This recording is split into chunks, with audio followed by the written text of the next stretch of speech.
வணக்கம். திருப்பொற்சுனம் சேனலுக்கு உங்களை பக்தியோடு அழைக்கிறேன். திருவாசகத்திலிருந்து திருப்பொற்சுனம் பகுதியிலிருந்து தொடர்ந்து பாடல் வரிகளை படிக்கலாம்.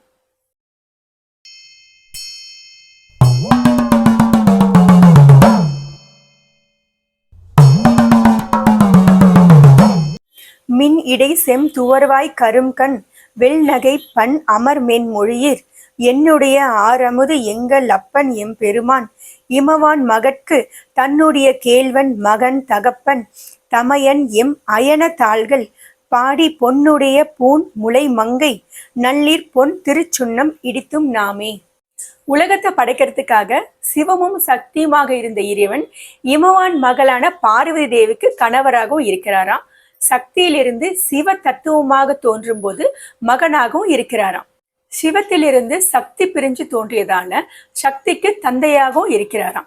இப்படி எல்லாவுமாக இருந்து நமக்கெல்லாம் தலைவனாகவும் இருக்கின்ற அந்த சிவபெருமானுடைய திருவடிகளை போற்றி புகழ்ந்து பாடி அவர் நீராடுவதற்காக நாம் பொற்சுண்ணத்தை இடிப்போம்.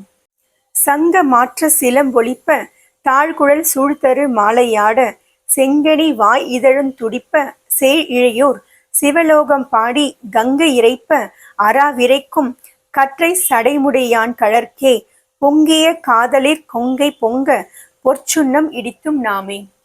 நல்ல அணிகலன்களை அணிந்திருக்கிற பெண்களே, கையில் அணிந்திருக்கிற சங்கு வளையல்கள் ஓசை எழுப்ப, காலில் அணிந்திருக்கிற சிலம்புகள் ஒலிக்க, கூந்தலில் இருக்கிற பூக்கள் ஆட, வாயை திறந்து நாம் இறைவனையும் சிவலோகத்தையும் புகழ்ந்து பாடலாம். இறைவனுடைய திருமுடி ஞான பூமி. அங்கே எப்பவும் இருக்கிற புண்ணியம் கங்கைக்கும் பாம்புக்கும் கிடைச்சிருந்தா கூட கங்கை வேகம் குறையாம சத்தம் போடுறாங்களாம். அது வெள்ளத்தோட ஓசைதான்னு தெரியாம அந்த பாம்பும் தன்னுடைய இனம்தான் சிறிது நினைச்சு அந்த பாம்பும் சிறுதான். இந்த நிகழ்ச்சியை தான் கங்கை இறைப்ப அரா இறைக்கும் கற்றை சடைமுடியான்னு சொல்றாரு. இப்படி சீறி வர கங்கையும் அதை பார்த்து சீறுற பாம்பையும் தன்னுடைய சடமுடியில வச்சிருக்கிறவர் சிவபெருமான். அவருடைய திருவடி மேல நாம வச்சிருக்கிற அன்பால அவருக்கு நாம் பொற்சுண்ணத்தை இடிப்போம். மீண்டும் அடுத்த பதிவுல சந்திப்போம். நன்றி, வணக்கம்.